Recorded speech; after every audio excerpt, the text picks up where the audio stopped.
She was running barefoot from her father's farm until a stranger on horseback blocked her path. My whole world collapsed the day they came.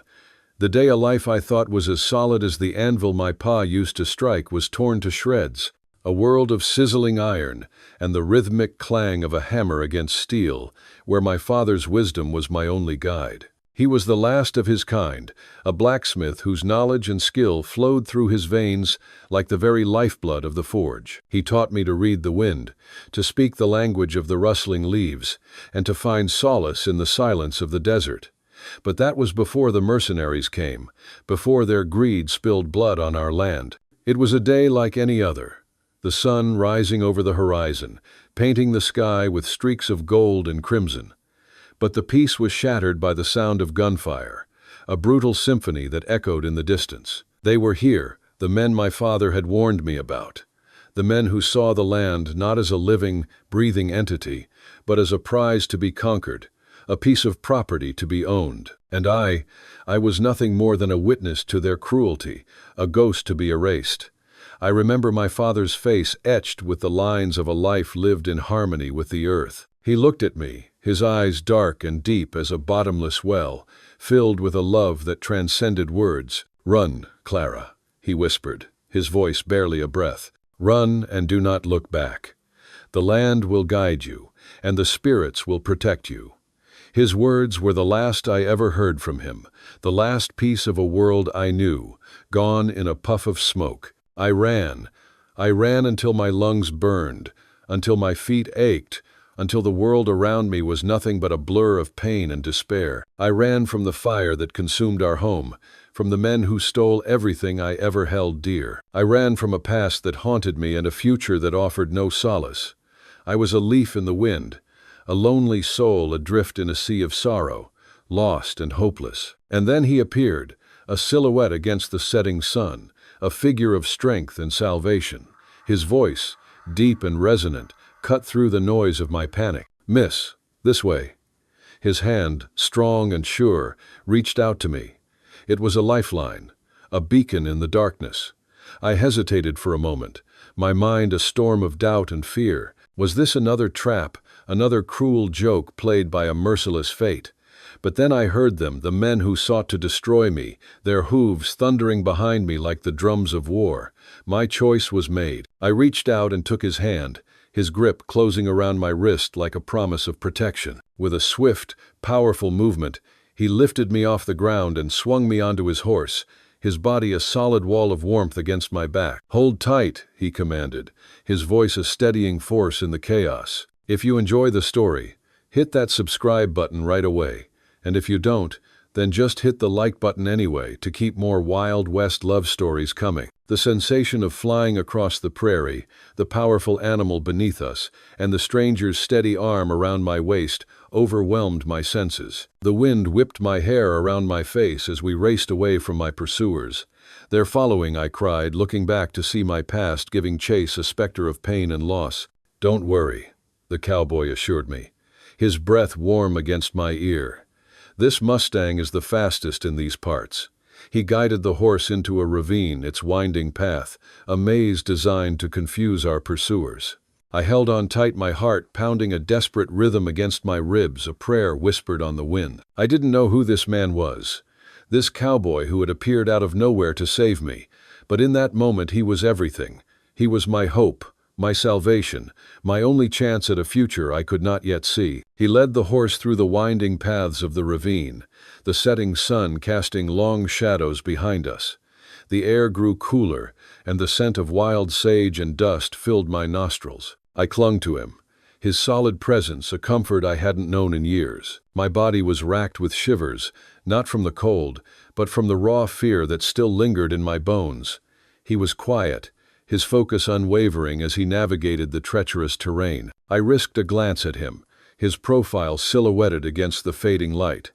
He was a stranger, yet he held my life in his hands, and I had no choice but to trust him. After what felt like an eternity, he slowed the horse to a walk, and we emerged from the ravine. The world was still and silent. The only sound the gentle thud of the Mustang's hooves and the ragged beat of my own heart. "They're gone," he said, his voice a low rumble.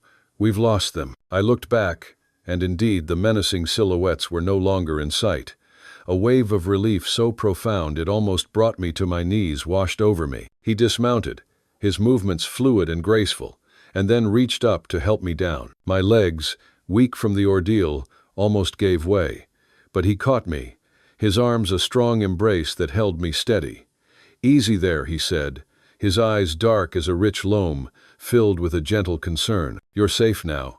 He led me to a small cave hidden behind a curtain of tangled vines, a secret sanctuary known only to him. "This is my hideout," he explained, "a place where I can rest and be with my thoughts. We'll be safe here for the night." He carefully tended to my wounded feet, his calloused hands surprisingly gentle as he washed away the blood and dirt, the touch sending a jolt of warmth through my body. The interior of the cave was sparse but clean, with a small fire pit in the center and a bedroll in the corner. He set me down gently on the bedroll, the softness of the blanket a luxury I hadn't felt in a long time. "Stay put," he instructed. "I need to tend to my horse, then I'll get us something to eat." Left alone, I took stock of my situation. I had escaped, but what now? My home was gone, my father was gone. I had no money, no possessions beyond the clothes on my back and a small, heavy trunk filled with my father's blacksmith tools, the very reason I was being chased. And I had placed my trust in a complete stranger, a handsome stranger, but a stranger nonetheless. When he returned, he carried a small bundle of supplies and set about building a fire. "Let's get you warmed up," he said, his voice a low murmur, "and then we can talk."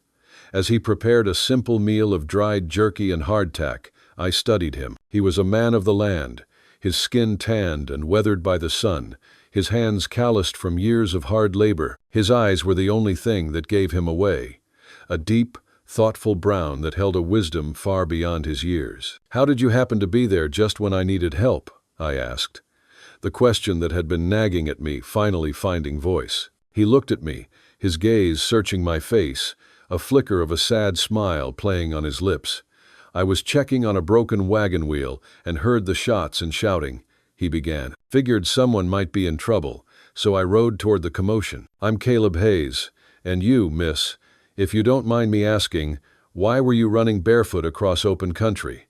I looked down at my hands, twisted together in my lap. They killed him," I said, my voice barely a whisper. "The men you saw chasing me. They came for the railroad money, and he was in the way." I took a deep breath, the memories a sharp, painful ache in my chest. "My father, he was the last of his kind, a blacksmith who taught me everything, to live off the land, to survive. But they took that from me." Caleb's jaw tightened, but he kept his voice gentle. "No one deserves to be treated that way, miss. You were right to run." He passed me a piece of jerky, his touch as light as a whisper. "We'll figure it out. We'll get you a new life, a safe one." His words were a balm to my soul, a promise of a future I had dared not dream of. We ate in silence, the firelight dancing on his face, illuminating his kind eyes. I told him more about my father, about the stories he told me of his people, of the land, of the spirits that watched over us.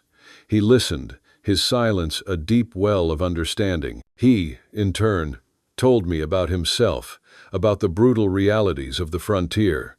He had been a soldier once, a gun for hire, but he had grown tired of the bloodshed, of the endless cycle of violence. He wanted a different life, a life of peace, a life where he could protect what he held dear. He was a warrior, a man of violence, but he was also a man of honor, a man who sought to do good in a world that had forgotten what it meant to be kind. That night he insisted I take the bedroll while he slept on the hard ground near the cave's entrance, his rifle within easy reach. Despite my exhaustion, sleep eluded me as I thought about the strange turn my life had taken. I had lost everything, but I had gained a new hope, a new chance, and I had found a strange kind of comfort in the presence of this man, this stranger who had risked his life for mine. He was a mystery, a puzzle I longed to solve, a beacon in the darkness.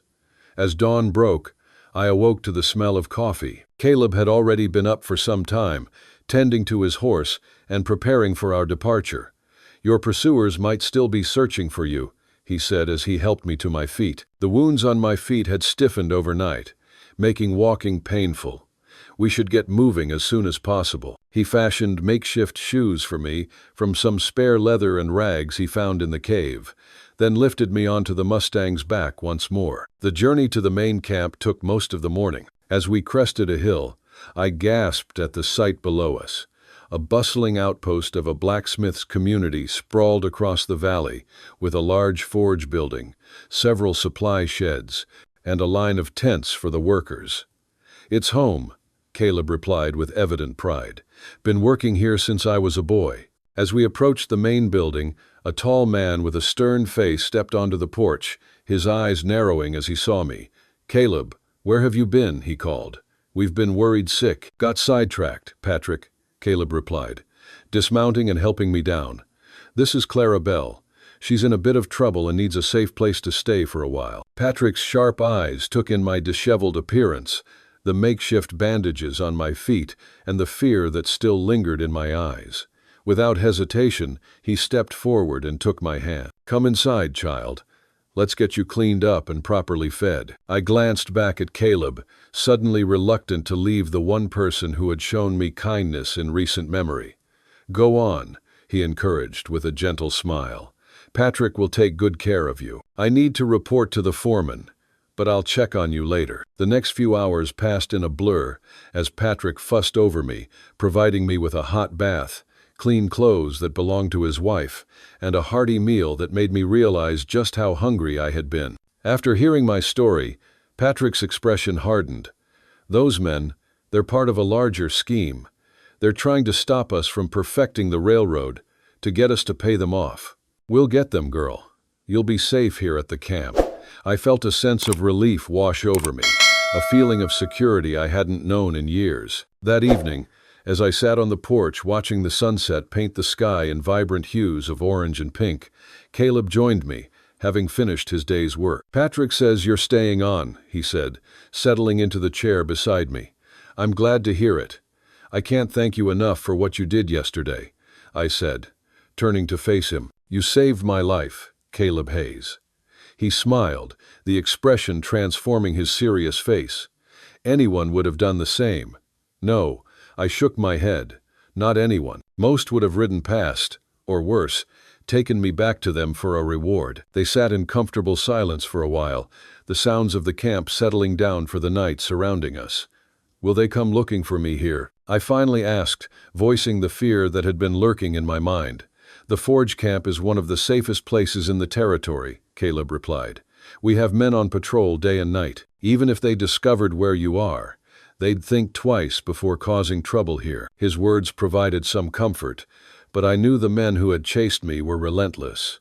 If they were determined to find me, they wouldn't give up easily. If you like Wild West love stories or Wild West stories, drop a bunch of 1 second and your place in the comments for the Wild West Love channel. Tell me where you're listening from so I don't feel so alone out here. B4. The next morning, Patrick showed me around the camp and outlined my duties as a helper in the mess hall. The work was far less demanding than what I had been accustomed to on the farm, and the railroad men treated their workers with respect and fairness. Over the following days, I settled into life at the camp, gradually relaxing as I realized I was truly safe. The cuts on my feet healed, and with proper food and rest, the haunted look in my eyes began to fade. I saw Caleb frequently, as he often had business at the main office, and sometimes joined the other workers for meals at Patrick's insistence. I found myself watching for him, my heart beating a little faster whenever he appeared. 2 weeks after my arrival, I was hanging laundry in the yard when I heard the sound of approaching horses. Looking up, I froze in terror as I recognized the 3 riders coming up the long drive to the camp, the men who had chased me. Dropping the wet sheet I had been about to hang, I fled to the mess hall, bursting into the kitchen where Patrick was preparing lunch. "They're here," I gasped, my face pale with fear. "The men. They've found me." Patrick's expression hardened as he wiped his hands on his apron. "Stay inside, Clara. I'll handle this." But I couldn't remain hidden. My fear gave way to a newfound determination.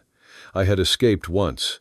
I would not allow myself to be dragged back now. Following Patrick onto the porch, I stood slightly behind the older man as the riders approached. The leader of the men dismounted, his weathered face twisted into a scowl as he spotted me. "There you are, girl," he growled. "You've caused enough trouble. Get your things, and come home where you belong." "She's not going anywhere with you, mister," Patrick stated firmly, his stance unyielding. The man's face darkened with anger. "This is private business, madam. Step aside." "Clara is under our protection now," Patrick continued, unfazed by his intimidation. "Perhaps you'd like to discuss the matter with the lawmen when they arrive." The other men shifted uncomfortably in their saddles, clearly not having expected resistance. "You have no right to keep her," the leader insisted, taking a step forward. "She's our property, and the law is on our side. The law doesn't look kindly on men who terrorize innocent women and kill those who get in their way," came a steady voice from behind the men. Caleb approached on foot, having heard the commotion from the nearby corral where he'd been working. Several other railroad hands had also noticed the confrontation and were making their way toward the office, their expressions grim. The leader turned to face Caleb, his eyes narrowing in recognition. "You're the one who took her," he accused. "Stole her right out from under us."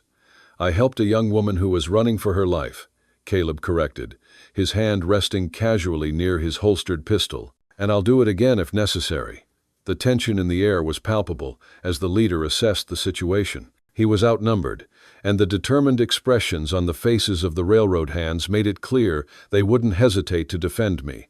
"This isn't over," the man spat, turning back to me. "You think you found yourself a better life here, playing house with these fancy railroad men? You're nothing but a useless burden, girl. Always have been."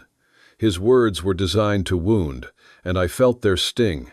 But something had changed within me during my time at the camp. I stepped forward, moving out from behind Patrick's protective presence. "I'm not going back with you," I said, my voice steady despite my racing heart. "Not now, not ever. The life you offered me was no life at all, just endless fear and pain. I found something better here, something I never knew existed. Kindness, respect."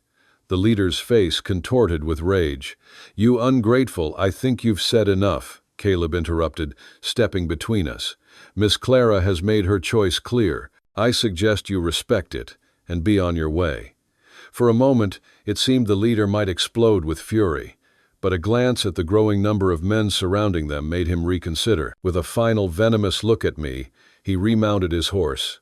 "You're dead to me, girl," he declared. "Don't come crawling back when these people tire of you." With that, he wheeled his horse around and galloped away, his men following reluctantly behind. The confrontation left me shaking, but also filled with a strange sense of liberation. I had faced my tormentors and stood my ground. The chains of fear that had bound me to my past were finally breaking. That evening, Caleb found me sitting alone by the small creek behind the camp, skipping stones across the still water. "You were brave today," he said, settling beside me on the grass. I smiled faintly. It didn't feel like bravery, more like desperation. "Sometimes they're the same thing," Caleb observed, selecting a flat stone and sending it skipping across the water's surface. "Standing up for yourself when everything in you wants to run. That's courage, Clara." I studied his profile in the fading light, the strong jaw and kind eyes that had begun to feature in my dreams. "Why did you really help me that day, Caleb? The truth, please." He was quiet for a long moment, gathering his thoughts. "I told you about my sister," he finally said. "What I didn't tell you was that she was a witness to a crime, and the outlaws killed her to silence her. I wasn't there to save her." His voice caught slightly. "When I saw you running across that field, barefoot and desperate, it was like seeing her ghost. I couldn't ride past. I couldn't fail another young woman the way the world failed my sister." Impulsively, I reached out and covered his hand with my own. "I'm sorry about your sister, Caleb," I said, "and I'm grateful that you were there for me." Our eyes met, and something shifted between us, a recognition of shared pain, but also of possibility. For the first time in a long time, I felt a flutter of hope for my future. As the weeks progressed, I thrived at the railroad camp. Patrick's wife, a kind woman with a heart as big as the Texas sky, taught me to cook and manage a household, skills my father had begun to impart before his untimely death. I made friends among the other workers and began to feel truly at home. My friendship with Caleb deepened as well. He taught me to ride properly, laughing at my initial trepidation around the gentle mare he selected for my lessons. "She won't bite," he teased as I approached the horse cautiously. "Easy for you to say," I retorted. "You were probably born in the saddle." Despite my fears, I proved to be a natural rider once I overcame my initial nervousness. Soon, we were taking regular rides together during Caleb's free time, exploring the vast acreage of the railroad land. During one such ride in late August, we stopped to rest by a stream, allowing our horses to drink while we sat in the shade of a large oak tree. "Patrick's wife says I've picked up housekeeping faster than any girl she's ever seen," I said proudly. "She's even teaching me to manage the accounts." Caleb smiled, pleased by my enthusiasm. "You've come a long way from that scared girl running across the prairie." "I have you to thank for that," I replied softly. "If you hadn't come along when you did—" "But I did," Caleb interrupted gently. "And look at you now, strong, independent, beautiful." The last word hung in the air between us, charged with meaning. I felt my cheeks grow warm under his gaze. "Caleb, I know it's too soon," he said quickly. "You've been through so much, and you're just finding your footing. I don't want to rush you or make you feel pressured in any way." I reached out and touched his cheek, the gesture silencing his words. "What if I don't want to wait?" I asked softly. "What if I already know what I feel?" The look in Caleb's eyes stole my breath. Hope, desire, and something deeper that made my heart race. Slowly, giving me every opportunity to pull away, he leaned forward and pressed his lips to mine in a gentle kiss. It was my first kiss, and it awakened sensations I had never imagined, warmth spreading through my body, a fluttering in my stomach, and a yearning for more. When we finally parted, both of us were breathing faster.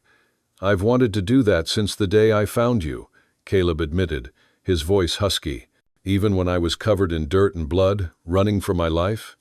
"Even then," he confirmed, tucking a strand of dark hair behind my ear.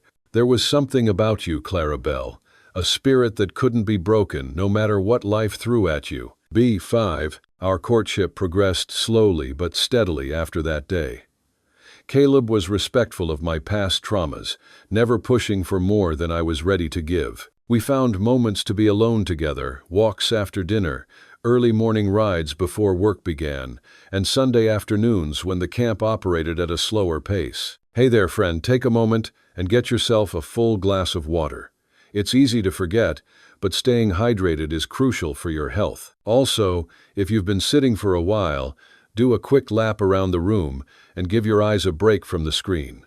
Your body will thank you." Our days fell into a comfortable rhythm, a dance of quiet moments and shared smiles that spoke more than words ever could. We were two broken souls finding solace in each other's company, a puzzle whose pieces fit together in a way that made perfect sense. I was learning to trust again, to open my heart to the possibility of a love that was not born of convenience or fear, but of genuine care and respect. Caleb was the kind of man who would hold a door open for a lady, but also the kind of man who would stand his ground against a band of outlaws. He was a perfect blend of strength and tenderness, a quality that I had never known in a man before. I found myself falling more and more in love with him, a deep, consuming love that felt both terrifying and exhilarating.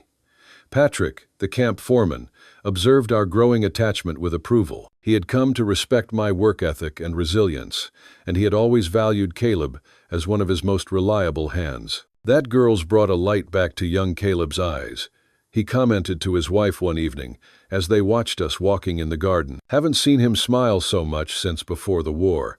Patrick's wife nodded in agreement. "They're good for each other. Both had their share of hardship, but together they seemed to find joy." In October, as the leaves began to turn and a crispness settled into the air, Caleb approached Patrick with a proposition. "I'd like to build a house, sir," he stated without preamble, "on that piece of land near the eastern border that you mentioned might be available for senior hands." Patrick studied the young man thoughtfully. "I reckon this has something to do with Miss Clara," he said. Caleb nodded, a hint of color touching his tan cheeks. "I mean to ask her to marry me, sir, but I want to have something to offer her first. A home of her own." The foreman clapped Caleb on the shoulder. "The land is yours, Stone. You've earned it. And for what it's worth, I think Miss Clara would say yes even if you were proposing a life in a tent." With Patrick's blessing, Caleb began working on the small house during his free time, often joined by other hands who volunteered their help. I noticed his frequent absences and the secretive looks exchanged between the men, but whenever I questioned Caleb, he would simply smile and change the subject. As Thanksgiving approached, Caleb's project was finally complete. A modest but solidly built two-bedroom house with a stone fireplace and a covered porch that wrapped around two sides. The location was perfect, set on a gentle rise overlooking the vast prairie, with cottonwood trees providing shade in summer and shelter from winter wind. On a crisp November afternoon, Caleb asked me to accompany him on a ride, claiming he needed to check on some new fence lines reported near the eastern boundary of the camp. I agreed readily, always happy for a chance to spend time with him away from the busy camp. As we rode, I noticed we were heading toward a part of the land I hadn't visited before. When we crested a small hill, I gasped at the sight of the neat cabin below, smoke curling from its chimney into the clear blue sky. "Caleb, whose place is that?" I asked, confused. I didn't know anyone lived out this way. He reined his horse to a stop, watching my face carefully. "No one does. Not yet, anyway." Confusion clouded my features as Caleb dismounted and helped me down from my mare. Taking my hand, he led me down the slope toward the cabin. "I don't understand," I said as we approached the house. "Why are we here?" Caleb stopped at the gate in the small picket fence that surrounded the yard.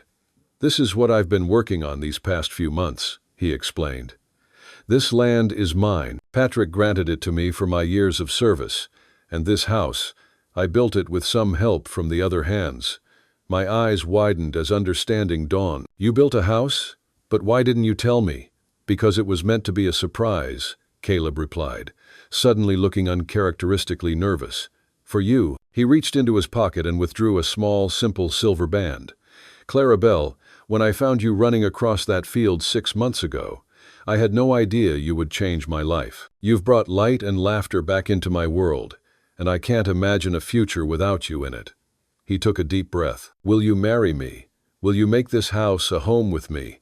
Tears filled my eyes as I looked from the ring to the man holding it, this cowboy who had rescued me in more ways than one. "Yes," I whispered, my voice thick with emotion. "Yes, Caleb Hayes, I will marry you." His face lit up with joy as he slipped the ring onto my finger, then gathered me into his arms for a kiss that promised a lifetime of love and protection. "Come see our home," he said when we finally parted, leading me through the gate and up the path to the front door. The interior was simply furnished with pieces Caleb had either made himself or purchased from craftsmen in the nearby town. A quilt that Patrick's wife had contributed brightened the bedroom, and the kitchen was equipped with basic necessities. "It's not much," Caleb said, suddenly uncertain as he watched me explore the rooms, "not compared to the main office at the camp." "It's perfect," I interrupted, turning to him with shining eyes. "It's the most beautiful home I've ever seen, because it was built with love." We were married 2 weeks later in a simple ceremony at the camp, with Patrick and his wife standing as witnesses and the other hands and their families in attendance. Patrick's wife had helped me sew a wedding dress of ivory muslin, elegant in its simplicity, and had loaned me a lace veil that her own daughter had worn. Caleb, dressed in his best clothes with his boots polished to a high shine, watched in awe as his bride walked toward him, her face glowing with happiness. "I now pronounce you man and wife," the minister declared after we had exchanged our vows. "You may kiss your bride." Our kiss was a promise of protection, of partnership, of a love that had grown from the most unexpected of beginnings. The celebration that followed was joyous, with music, dancing, and enough food to feed the entire camp. As evening fell, Caleb and I slipped away from the festivities, riding to our new home in the gathering dusk. B6. The winter of 1875 to 1876 was harsh, with frequent snowstorms and temperatures that dropped well below freezing. But inside our snug cabin, Caleb and I created a warm haven, our love for each other growing stronger with each passing day. Caleb continued his work at the railroad, rising before dawn to ride to the main camp, and often returning after dark. I kept busy maintaining our home and helping Patrick's wife with special projects at the main office, my skills as a cook and housekeeper improving under the older woman's tutelage. In February, during a rare mild spell, we received unexpected visitors. 2 riders approached our cabin late one afternoon as I was preparing dinner. Caleb, who had returned early from his duties, stepped onto the porch, his hand instinctively moving to the pistol at his hip as the riders drew closer. I joined my husband on the porch and gasped in recognition. "It's my brothers," I said, my voice tight with apprehension. The brothers dismounted at a respectful distance, their expressions uncertain. They were younger than I remembered. "What do you want?" Caleb called, keeping me slightly behind him. The elder brother removed his hat, twisting it nervously in his hands. "We came to see Clara," he replied, "to make sure she's all right." I stepped forward, my initial fear giving way to curiosity. My brothers had never been cruel to me the way my father had been, but they had never protected me either, following my father's lead out of fear or indifference.